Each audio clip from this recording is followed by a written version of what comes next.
So one of the questions that comes up with the LAIs also is, the patients will say, well, can I stop it? And I think the answer is yes, you can stop it. You can't stop it tomorrow, but you can stop it a month from now or 2 months from now. But then the next question is, well, what if I develop a side effect?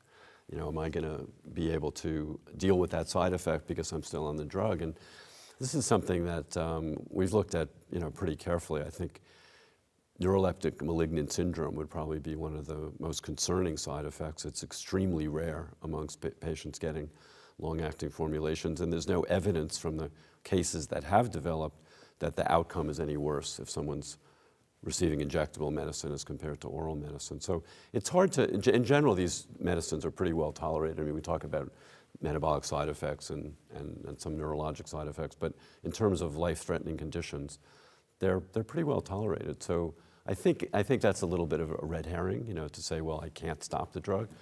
And you mentioned earlier the 3-monthly formulation of paliperidone. That was a question that I think initially came up. People were saying, well, that's a very long interval. The way that medication is used is that no one is going to have the 3-month interval until they've been on the once monthly for 4 months. So you have a chance to see whether someone is tolerating the drug well, how they're doing, and then you can introduce the every 3 month, and then eventually I hope there's going to be an every 6 month. And if you think about somebody who's maybe a little bit ambivalent about taking medication, and you realize you only have to get an injection 4 times a year, and that's a situation where maybe your relatives, your friends, significant others, whatever, can maybe help you, kind of make sure that you're taking advantage of that opportunity. So I kind of worried that with the idea that you're supposed to take the 1 month one for 4 months before you switch over. Do you think people really wait that time? I actually have not seen any studies to see, how it's being used. But yeah.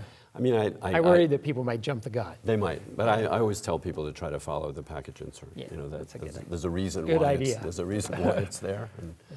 it's also are you so eager to to switch to the 3-month that you couldn't wait another month? I don't know. I wanted to go back to something you said a minute ago, just before I forget, just about the idea of the peaks and troughs of oral versus long-acting. I actually didn't know anyone had actually looked at the side effects between long-acting injectables and oral medications. I found a meta-analysis that you were involved with, and I was somewhat surprised to find that you really didn't find side effect differences between oral and long-acting medications. Yeah, it was very interesting.